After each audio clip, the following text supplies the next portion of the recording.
46, vamos compartilhar a tela. Vamos compartilhar. Mandei, enviei para vocês. É o Salmo. Esse Salmo tem muita história. Esse Salmo, gente, era um Salmo que Martim Lutero meditava muito, muito, muito nele.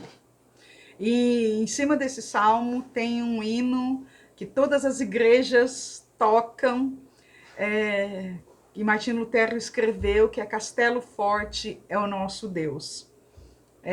Fica a dica para você ouvir esse hino, meditar e entender a história, porque Martim Lutero, o pai da reforma protestante, da igreja, compôs, né, esse hino, e ele compôs outros hinos também. Mas vamos lá, a leitura do Salmo 46 é um salmo abençoador. Deus é o nosso refúgio e a nossa força. Socorro que não falta em tempos de aflição. Por isso, não teremos medo, ainda que a terra seja abalada e as montanhas caiam nas profundezas do oceano. Não temeremos, não teremos medo. Ainda que os mares se agitem e rujam, e os montes tremam violentamente. Há um rio que alegra a cidade de Deus, a casa sagrada do Altíssimo. Deus vive nessa cidade, e ela nunca será destruída. De manhã, bem cedo, Deus ajudará. As nações ficam apavoradas, e os reinos são abalados. Deus troveja e a terra se desfaz. O Senhor, Todo-Poderoso, está no nosso lado. O Deus de Jacó é o nosso refúgio. Venham, vejam o que o Senhor tem feito. Vejam que coisas espantosas que ele tem feito na terra. Ele acaba com as guerras do mundo inteiro. Quebra o arco, despedaça as lanças, destrói os escudos no fogo. Ele diz: parem de lutar e fiquem sabendo que eu sou Deus. Sou o Rei das nações, o Rei do mundo inteiro. O Senhor Todo-Poderoso está do nosso lado. O Deus de Jacó é o nosso refúgio. Eita, que salmo lindo! Lindo, lindo, lindo! Então, gente, esse salmo é um hino de vitória. Ele é separado em 3 estrofes e tem o coro. E o coro nós vamos ver que se repete em 3 versículos, né? Nós vamos ver que ele vai estar lá no 7 e no 11, que são o coro, né? O refrão, que se repete. Esse hino, gente, é um hino que foi feito para voz de soprano, um hino, como eu falei, de vitória. Mas que vitória é essa, né? Por que eles cantam isso? Que base está esse hino, né? Bom, gente, provavelmente, esse salmo foi escrito, pode ser, através da... Quando teve uma guerra contra os assírios, e a gente vai ver isso lá em 2 Reis 19, 34 e 35, que o rei dos assírios, Senaqueribe, afrontou o povo de Deus, foi desaforento, mandou um recado, falou assim, quero saber quem que vai levar vocês, quero saber se esse Deus de vocês vai conseguir livrá-los da minha mão. Esse foi o recadinho que ele mandou para o povo de Deus, para o rei Ezequias daquela época, era o rei Ezequias. E aí, gente, olha só o que aconteceu. 2 Reis 19, 34, 35 diz assim: eu defenderei e protegerei essa cidade, por causa da minha honra e por causa da promessa que fiz ao meu servo, Davi. Eu, Senhor, falei. Naquela noite, o anjo do Senhor foi até o acampamento dos assírios e matou 185 mil soldados. De manhã, os que sobraram viram os corpos dos mortos. Gente, os assírios haviam cercado toda a cidade. E estavam preparados para destruir mesmo a cidade. E o rei da Síria, com todo aquele exército, com aquele todo poder, falou, quero saber, ô rei Ezequias, se teu Deus vai conseguir te livrar do meu exército, da minha força, do meu poder, do meu governo. Gente, naquele momento, sabe o que aconteceu? Uma praga, uma doença, matou 185 mil soldados. O rei da Assíria pegou, colocou, vamos dizer, a sacola, né? A viola na sacola, lá no saco, e ó, partiu para Nínive, que era a capital da Assíria. Porque o exército dele foi dizimado.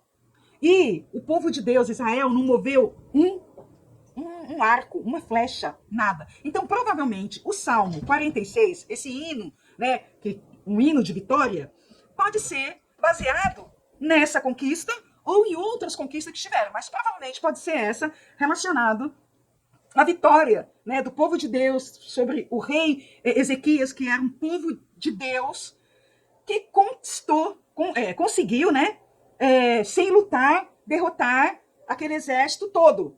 Então, provavelmente foi uma praga, alguma coisa. Então, esse salmo pode ser esse hino de vitória, tá certo? Fala aí, em 2 Reis 19, 34, 35, que o anjo do Senhor, né, foi até o acampamento. E alguns estudiosos falam que esse anjo pode ter sido o próprio Deus, né, o próprio Senhor destruindo esse exército. O Salmo 46, gente, ele é dividido em 3 partes. Eu mandei para vocês aí o Salmo, né, 46. Ele está dividido em 3 partes. Do verso 1 ao 3 é o que Deus é e o que significa para nós, tá certo? Então, do verso 1 ao verso 3, o que Deus é e o que significa para nós.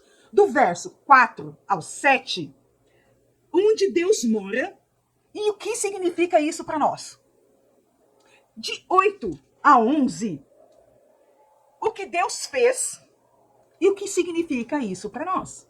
Então, dividindo o Salmo 46 nessas 3 partes, nós vamos ver aí. Então, eu peço que vocês fiquem com a Bíblia aberta, tá certo? E que vá acompanhando, tudo bem? Abram suas Bíblias, acompanhem, risca. A minha Bíblia, eu faço anotações, faço risquinhos, bolinhas. Anota, não tem problema não. Essa aqui tá menos riscada, né? Porque é nova. Mas eu tenho uma que tá bem riscada. Vai escrevendo, anota. E quando você, às vezes, estiver folheando a Bíblia, você lê uma anotação dessa e vai memorizando, tá certo? Então, verso 1 a 3 diz assim, ó. Deus é o nosso refúgio e a nossa força, socorro que não falta em tempos de aflição. Deus ali está se comparando a um refúgio, a uma fortaleza. O que é essa fortaleza? Bom, uma fortaleza é algo praticamente impenetrável, protegida, bem armada, fortemente armada.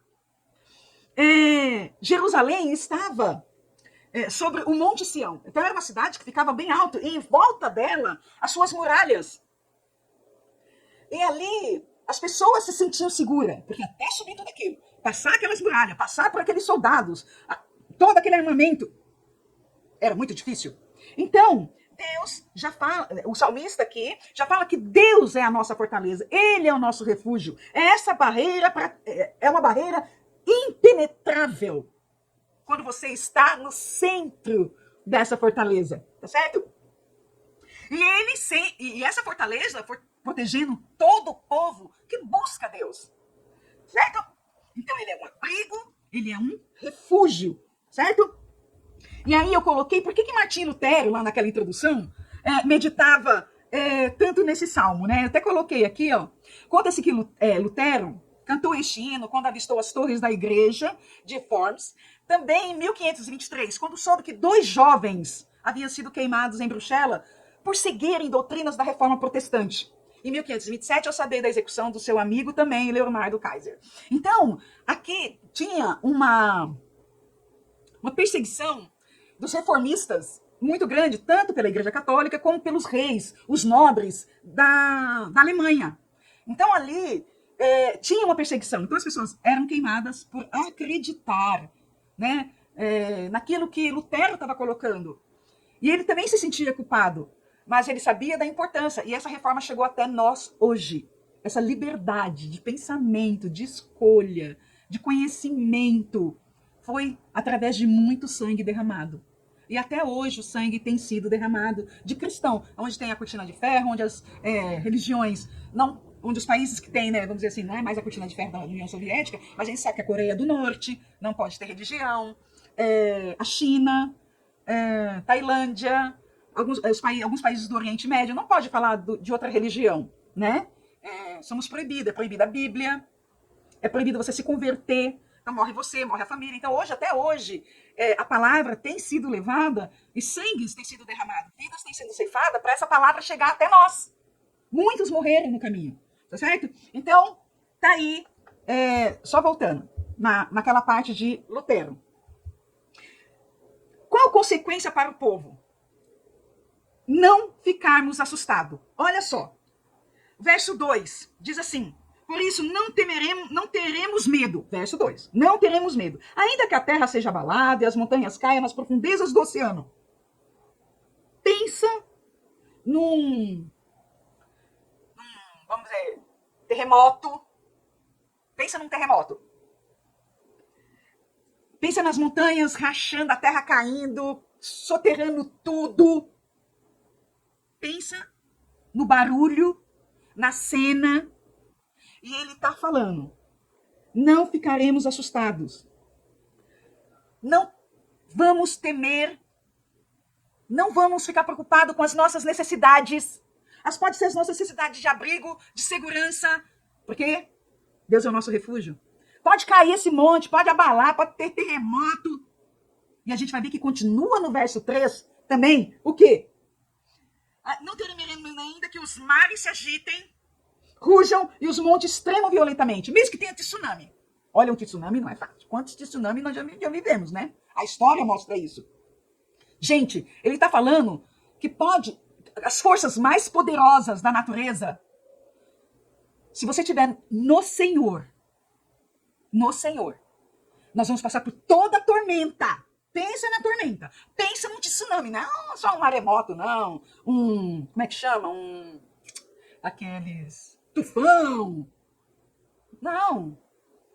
Muito mais. Muito maior. Quando a gente vê o tsunami que vai... que o mar recua, quando ele vem com aquelas ondas altíssimas, nós já tivemos tsunami na história com a onda de 130 metros. Imagina isso? O maior tsunami que houve na história. Eu não consigo nem imaginar isso, 130 metros. É muito metro, né, gente? Uma onda de 130, foi o maior tsunami. Mesmo que aconteça isso. Quando ele fala isso, é que a alma vale muito mais do que o corpo. A gente está fortificado, vai acontecer o que for, mas eu estou no centro da vontade de Deus. Ele está passando comigo. Vai cair, mas ele está comigo. Ele não me deixa só. Continuando. Esse poder que pode abalar a terra, que pode formar um tsunami, ele é maior do que qualquer poder humano. Entre linhas é isso. O poder de Deus é maior do que o poder humano. Pode se juntar todo o poder que tem. Ele se torna pequeno. Quem pode fazer isso? Quem pode? Senão Deus que criou todas as coisas, tá certo? O verso 4, de 4 a 7, a gente vai ver que nós dividimos em 3 partes, né? E a gente vai ver agora onde Deus mora. E o que isso significa para mim? O que tem isso a ver para nós hoje em dia? Tá certo? Então o verso 4 diz assim: há um rio que alegra a cidade de Deus, a casa sagrada do Altíssimo. Interessante, quando ele fala há um rio, né? Na cidade sagrada do Altíssimo, primeiro ele está enaltecendo Deus, o Altíssimo, o sublime.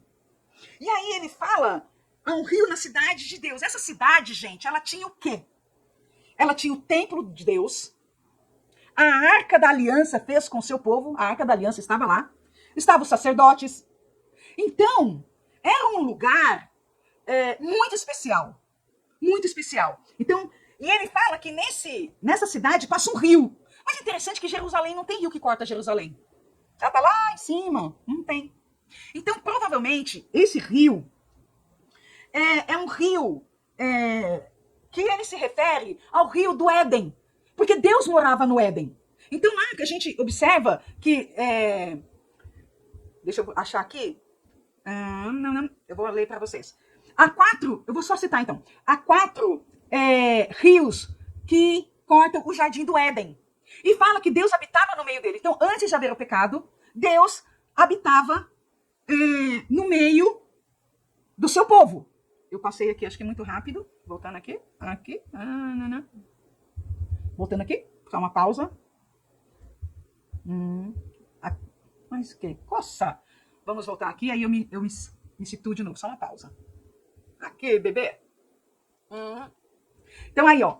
Provavelmente está relacionado que, ó, Isaías também cita, Isaías 47:1. Um homem me levou de volta à entrada do templo. Debaixo da entrada saía água que corria na direção do leste, pois o templo dava para frente desse lado. A água corria por baixo do rio do sul até o seu templo. Então tinha água que passava pelo templo, mas não tinha rio que cruzava Jerusalém.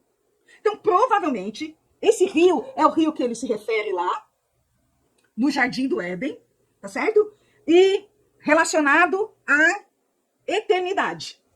Deus habita no meio do seu povo, desde o Éden. Desde o Éden. Quando nós nos colocamos diante de Deus, desde o Éden a gente está com o Senhor. Deus, no meio dela, e Deus está no meio dessa cidade e jamais será abalada. Lá no verso 5, diz assim: Deus vive nessa cidade e nunca será destruída. De manhã bem cedo, Deus ajudará. Interessante que ele fala que ela não será destruída. Por isso que a gente está falando de uma cidade celestial. Porque Jerusalém foi destruída. Ó, ela foi destruída em 587 pelo rei Nabucodonosor. Ela foi totalmente destruída. Depois ela foi reconstruída. No ano 70, ela foi destruída pelos romanos. Então, aqui dá para entender que não é a Jerusalém, a cidade terrena, sim, a cidade eterna. Por quê? O próprio Jesus fala que essa igreja, a igreja celestial, o povo de Deus, que hoje representa o povo reunido é a igreja, você é a igreja, ela não será destruída. O que Jesus falou? Que as portas do inferno não iriam prevalecer sobre a sua igreja. Não iria prevalecer.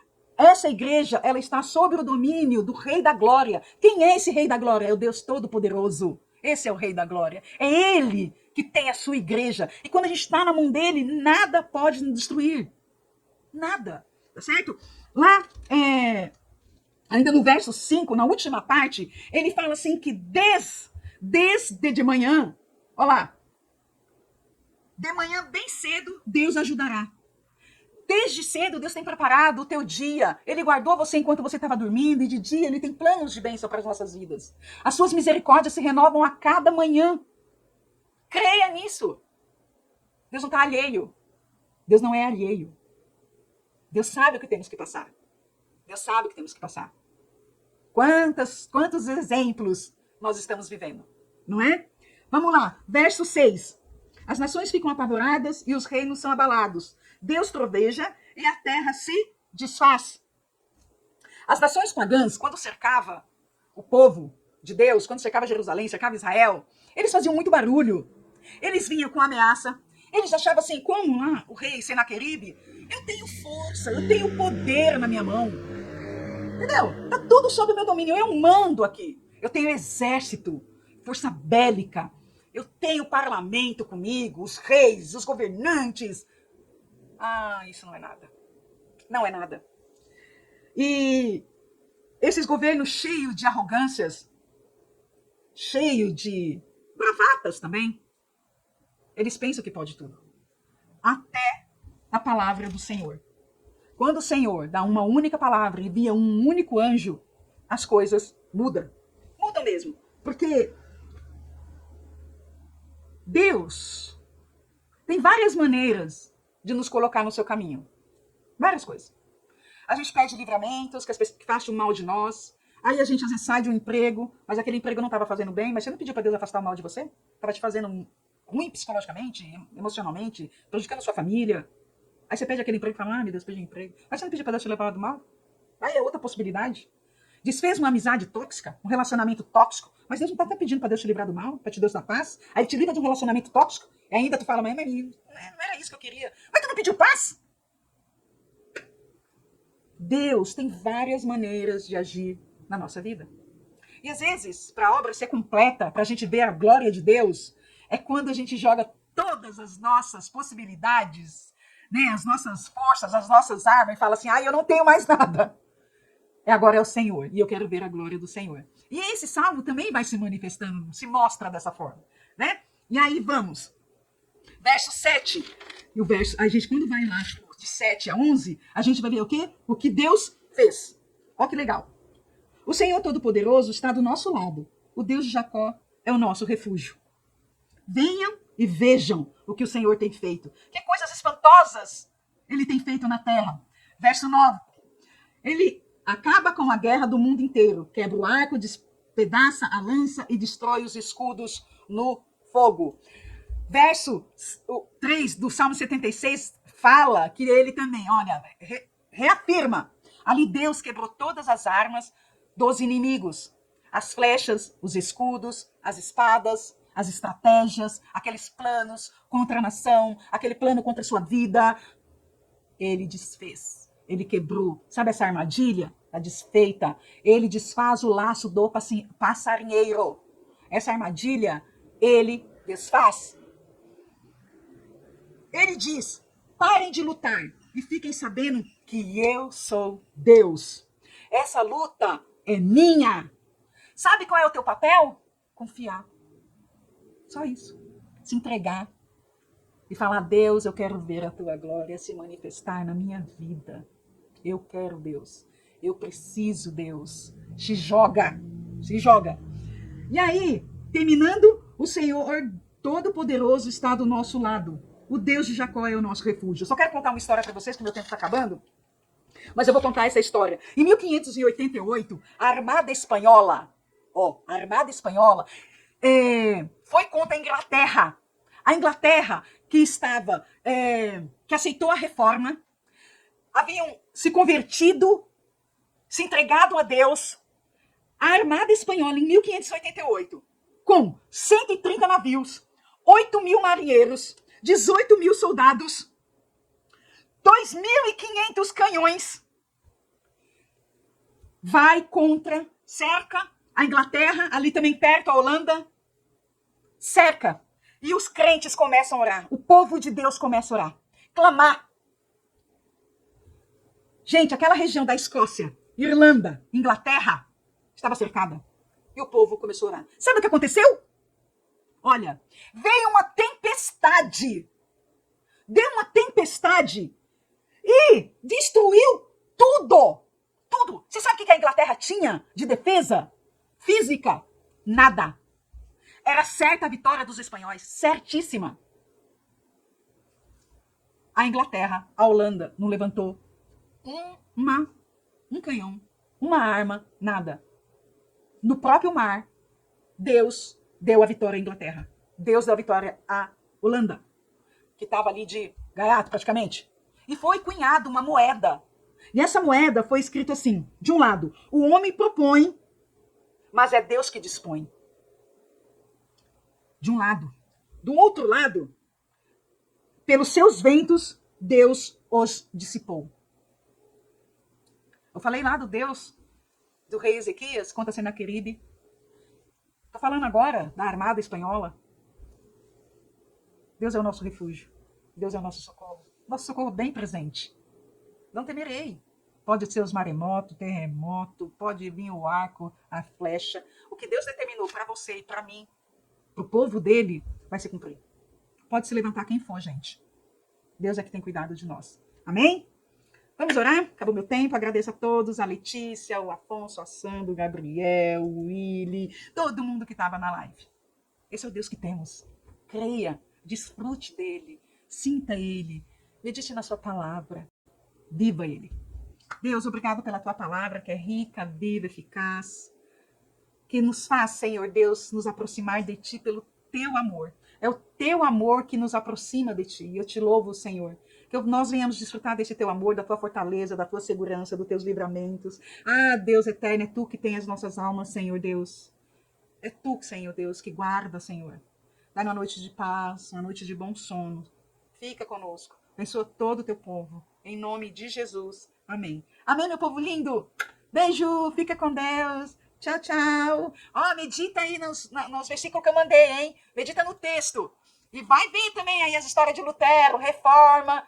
Tchau.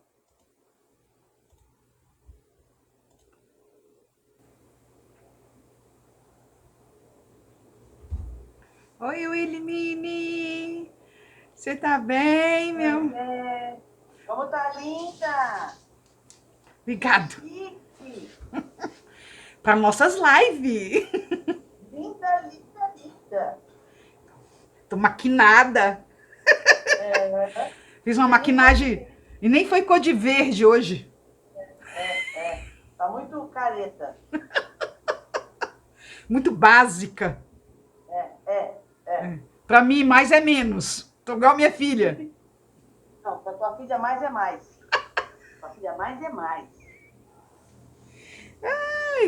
Hoje a gente vai falar sobre o Salmo 46. Salmo que eu meditei tanto essa semana, Willy. Tanto, tanto, tanto. Aí eu comecei a entender porque era o Salmo de Martim Lutero. Comecei a entender por que Martim Lutero meditava tanto nesse salmo, pelas dificuldades que ele enfrentava. Eu até vou falar isso, né? Estudando, e em cima desse salmo ele escreveu muitos hinos. Né? Escreveu hinos, mas o mais forte dele, né, é Castelo Forte. É um hino que todas as igrejas evangélicas, até outras igrejas, né? Não evangélica, mas católica também, tocam o hino Castelo Forte. E, se eu não me engano, eu acho que foi esse hino que o Titanic, quando estava sendo naufragado lá, foi o que a orquestra estava tocando, não foi? Eu vou ver aqui, eu acho que é isso, hein? Olha aqui, última pesquisa do dia.